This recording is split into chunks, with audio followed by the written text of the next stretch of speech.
Hello guys, welcome back to my channel. வீடியோக்குள்ளே போகிறதுக்கு முன்னாடி மறக்காமல் இந்த வீடியோக்கு ஒரு லைக் போட்டுருங்க. அப்புறம் ரொம்ப நாள் கழித்து நேற்று வீடியோ போட்டேன். இன்னும் ஒரு 5 நாளைக்கு அப்புறம் வீடியோ போட்டிருப்பேன்னு நினைக்கிறேன். அதுக்கான ரீசனை சொல்லாமல் நான் வீடியோ போட்டேன் அப்படின்னு வேறு நீங்கள் கமெண்ட் பண்ணியிருக்கீங்க. ஆனால் அந்த ரீசனை சொல்கிறதுக்கு முன்னாடி நான் ஒரு விஷயத்தை ஞாபகப்படுத்திக்க விரும்புகிறேன். நான் ஒரு சில நாட்களில் ஒரு நாளைக்கு 2 வீடியோ இல்லை 3 வீடியோ கூட நான் போட்டிருக்கேன்.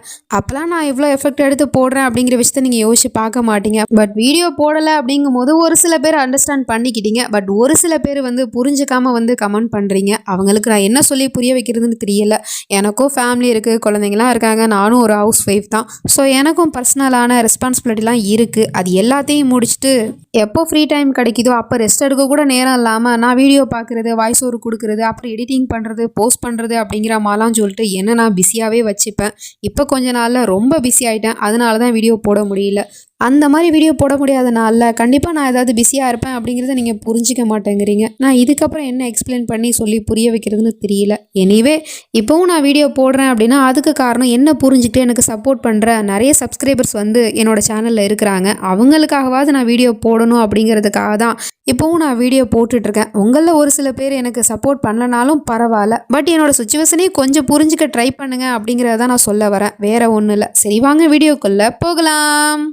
லாஸ்ட் பார்ட்டில் நம்ம ஹீரோயின்கிட்ட ஒரு கண்டிஷனை வச்சுருப்பான். அதாவது நான் சமீரை விடணும் அப்படின்னா நீ என்ன கல்யாணம் பண்ணிக்க ஒத்துக்கணும், என்ன சம்மதமா அப்படின்னு கேட்டிருப்பான். அவளும் வேறு வழி இல்லாமல் சம்மதம்னு சொல்லிட்டு ஒத்துக்கிறா. பட் இருந்தாலும் ஒரு கண்டிஷன் அவளுமே வைக்கிறா. என்னன்னா, ஃபஸ்ட்டு அவங்க 2 பேருக்கும் கல்யாணம் ஆகட்டும், அதுக்கப்புறமா நான் உன்னை கல்யாணம் பண்ணிக்கிறேன் அப்படிங்கிற மாதிரி சொன்னதும் சரி ஓகே டீல் அப்படின்னு சொல்லிட்டு கல்யாணத்துக்கான ஏற்பாடுமே பண்ணிட்டாங்க. பொண்ணையுமே அழகாக ரெடி பண்ணி அழைச்சிட்டு வந்துட்டுருக்கா நம்ம ஹீரோயினி.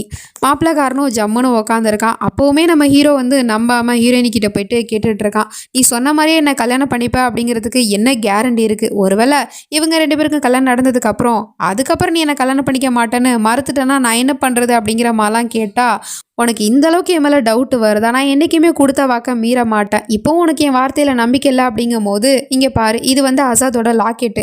இந்த லாக்கெட்டு மேலே ப்ராமிஸாக கண்டிப்பாக உன்னை நான் கல்யாணம் பண்ணிப்பேன். வேணும்னா கல்யாணம் முடிகிற வரைக்கும் இந்த லாக்கெட்டை நீ உங்ககிட்டே பத்திரமா வச்சுக்கோ அப்படிங்கிற மாதிரி சொல்லிட்டு கொடுக்கவும் அவனை அதை வாங்கி வச்சுக்கிறான். அதுக்கப்புறம் இவங்க 2 பேருக்கும் கல்யாணமும் முடிஞ்சிருது. அவ்வளோலாம் டீட்டெயிலாக நம்மளுக்கு இந்த கல்யாணத்தை காமிக்கல. அப்படியே அங்கே சீனை கட் பண்ணால் இந்த பக்கம் மாமியாருக்கு கை வழங்காமல் போச்சு இல்லையா? ஸோ அதனால் அவங்க கத்திக்கிட்டு இருக்காங்க, வழியில் துடிச்சிக்கிட்டு இருக்காங்க. இவன் மந்திரத்தை யூஸ் பண்ணதுனால இப்போ அவளுக்கு கண்ணு வேற தெரியாமல் போயிடுச்சு. அதனால் அங்கே என்ன நடக்குது, ஏது நடக்குது, மாமியார் எங்கே உட்காந்துருக்காங்க அப்படிங்கிற எதுவுமே அவளுக்கு தெரியலை. அது தெரியாமல் அவகிட்டே போயிட்டு ஆயில்மெண்ட் எடுத்துகிட்டு வா, அம்மாவுக்கு போட்டு விடணும் அப்படிங்கிற மாதிரி சொன்னால் இவளும் தட்டு மாதிரி போயிட்டு ஆயில்மெண்ட் எடுக்கிறதுக்காக போயிட்டு இருக்கா. அப்போ பார்த்தா அந்த குட்டி பையன் அவனே எடுத்துகிட்டு கொடுத்துட்ருக்கான். சரி நான் போட்டு விடுறேன் அப்படிங்கிற மாதிரி சொல்லிட்டு இவளும் மெதுவாக நடந்து போயிட்டு மாமியாரோட கையை ஒரு வழியாக பிடிச்சிட்டா. அப்படின்னா மாமியாக்காரி இங்கே தான் உட்காந்துருக்காளா அப்படின்னு சொல்லிட்டு அவங்க கையில் இவ மருந்து போட்டு விடலை. அதுக்கு பதிலாக இவ மசாஜ் பண்ணுறங்கிற பேரில் மந்திரத்தை தான் போட்டுக்கிட்டே இருக்கா. அவங்க என்ன நினச்சிக்கிட்டாங்கன்னா மசாஜ் பண்ணிக்கிட்டு இருக்கா அப்படின்னு சொல்லிட்டு அதே மாதிரியே அவள் மந்திரம் போட்டதுனால அவங்களோட கை குணமாயிடுச்சு. என்னம்மா அவனோட கையில் எதுவும் மேஜிக் இருக்கா, எனக்கு உடனே குணமாயிடுச்சு அப்படின்னு சொன்னால் அது ஒன்றும் இல்லை, நான் சும்மா எனக்கு தெரிஞ்ச மாதிரி மசாஜ் பண்ண, வேற ஒன்றும் இல்லை அப்படிங்கிற மாதிரி சொன்னால் இப்படிப்பட்ட ஒரு நல்ல மருமக கிடைக்கிறதுக்கு நான் கொடுத்து வச்சிருக்கணும் அப்படிங்கிற மாதிரிலாம் பேசிகிட்டு இருக்காங்க. பாட்டியோட மைண்ட் வாய்ஸ் வெளியே கேட்குதுங்கிற மாதிரி இவளா நல்லவ, இவ ஒரு கெட்டவ தீய சக்தி, இவளை மருமகளா கூட்டிட்டு வந்ததே தப்பு, அப்படி இருக்கும்போது இவளை நல்லவன வேற சொல்லிக்கிட்டு இருக்கியா அப்படிங்கிற மாதிரி சொல்லிட்டு பாட்டி பார்த்துட்டு இருக்கு. இந்த பக்கம் தங்கச்சிக்காரிக்கு ஒரு வழியாக கல்யாணம் முடிஞ்சிருச்சு இல்லையா? ஸோ அதனால் இப்போ ஹீரோ ஹீரோயினி 2 பேருக்குமே கல்யாணம் ஆக போகுது. 2 பேருமே மணமேடையில் உட்கார வச்சுட்டாங்க. அப்போது கல்யாணம் பண்ணுறதுக்கு முன்னாடி மகரா மாப்பிள்ளை பொண்ணுக்கு எவ்வளோ கொடுக்குறாரு, என்ன கொடுக்குறாரு அப்படிங்கிற விஷயத்த சொல்லணும். அப்போ தான் பொண்ணு மாப்பிள்ளையே கல்யாணம் பண்ணிப்பாங்க. ஸோ அதை பற்றி ஹசரத் கேட்டுட்டு இருக்காரு ஹீரோ கிட்ட. நீ என்னப்பா உன்னோட வருங்கால மனைவிக்கு மகரா கொடுக்க போகிற அப்படின்னு கேட்டால் அவன் சொல்கிறான், என்னோட வருங்கால மனைவிக்கு நான் மகரா 20 கோடி ரூபா பணமும் அப்புறம் என்னோட சில பல சொத்துக்களையும் அப்புறம் அவளோட வீட்டை அவ பேருக்கே நான் எழுதி வைக்கிறேன், இதுதான் நான் அவளுக்கு கொடுக்க போகிற மகரு அப்படிங்கிற மாதிரி சொல்லிட்டு கொடுத்துட்ருக்கான். அங்கே இருக்கிறவங்களாம் மாஷாலா அப்படின்னு சொல்லிட்டு எல்லாருமே வாழ்த்துக்கள் சொன்னாலும் நம்ம ஹீரோயினுக்கு இதில் சம்மதம் இல்லை அப்படிங்கிற மாதிரி சொல்கிறா. அதாவது எனக்கு இந்த கல்யாணத்தில் சம்மதம் இல்லை அப்படின்னு சொல்கிறா.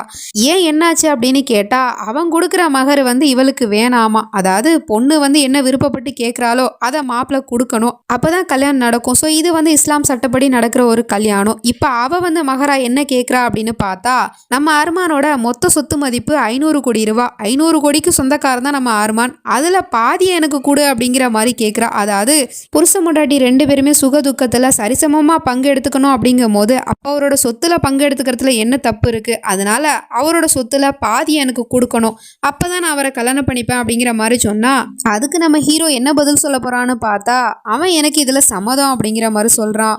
இவ்வளோ சொத்து கேட்குறா. பட் இருந்தாலும் அவன் சம்மதம் சொல்கிறதுக்கு ஒரே காரணம், அவன் நம்ம ஹீரோயினை காதலிக்கிறான் இல்லையா, ஸோ அதனால. அப்போ அவன் சொல்கிறா, நல்லா யோசிக்கங்க அர்மான் ஷேக், நீங்கள் இப்போ எனக்கு மகரா 250 கோடி வந்து சொத்தை கொடுக்குறேன்னு சொல்லியிருக்கீங்க. நாளை பின்ன நமக்கு டைவர்ஸ் ஆச்சு அப்படின்னா அதை விட அதிகமாக 2 மடங்கு பணம் எனக்கு தர வேண்டியது இருக்கும். அது எல்லாத்தையும் யோசிச்சு தானே நீங்கள் அதுக்கு சம்மதிக்கிறீங்க அப்படிங்கிற மாதிரி கேட்குறா. எனக்கு அதை பற்றிலாம் கவலை இல்லை, நான் பெருசாக நினைக்கிற சொத்தே நீ தான் அப்படிங்கிற மாதிரி சொல்லிட்டு எனக்கு இந்த கல்யாணத்தில் முழு சம்மதம் அப்படிங்கிற மாதிரி ஒத்துக்கிறான். அதுக்கப்புறம் 2 பேருக்கிட்டேயுமே சம்மதம் கேட்டால் 2 பேருமே சம்மதம் சொல்லிடுறாங்க. ஒரு வழியாக நம்ம எதிர்பார்த்துட்டு இருந்த இவங்க 2 பேரோட கல்யாணமும் நல்லபடியாக முடிஞ்சிருச்சு. அப்படியே அங்கே சீனை கட் பண்ணால் இந்த பக்கம் பாட்டி வந்து இஷான் கிட்ட எல்லா உண்மையுமே சொல்லணும் அப்படிங்கிறதுக்காக அவளை பற்றின ஒரு ஃபைலை வந்து நம்ம பாட்டி வச்சுருந்துச்சு இல்லையா, அதான் அந்த எக்ஸ்ரே ரிப்போர்ட்டு, அதை வந்து கொண்டு போயிட்டு பேரங்கிட்ட கொடுக்கலாம் அப்படிங்கிற மாதிரி சொல்லிட்டு பேரனை தேடினா அவனை காணோம்.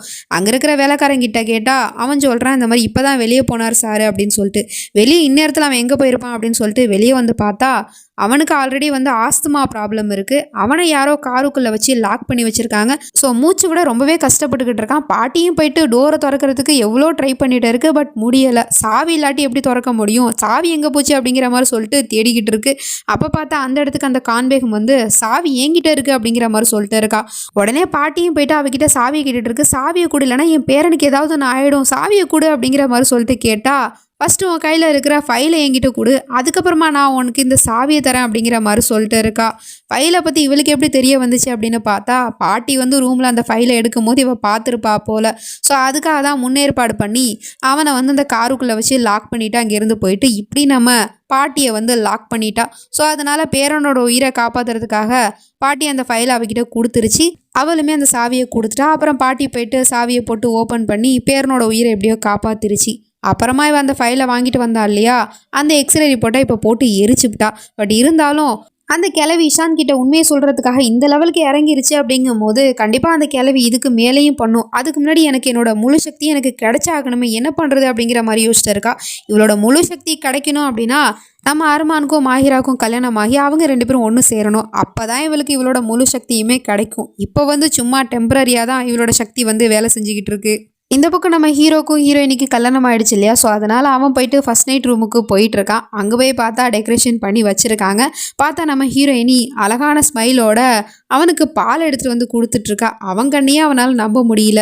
ஏன்னா நீ கல்யாணம் பண்ண அடுத்த நிமிஷமே பொண்டாட்டியோட கடமையெல்லாம் சிறப்பாக செய்கிறிய அப்படிங்கிற மாதிரிலாம் கேட்டால் அவன் அந்த பாலை தூக்கி ஓரமாக வச்சுட்டு அவன்கிட்ட அப்படியே க்ளோஸாக போயிட்டு இருக்கா. அவனும் அந்த பக்கமாக சாஞ்சிக்கிட்டு இருக்கான். என்னடா இது அப்படிங்கிற மாதிரி சொல்லிட்டு. ஸோ இதுக்கப்புறம் நடக்க போகுது அப்படிங்கிறதுலாம் நம்ம நெக்ஸ்ட் பார்ட்டில் தான் பார்த்து தெரிஞ்சுக்கணும். அது வரைக்கும் பை ஃப்ரெண்ட்ஸ்.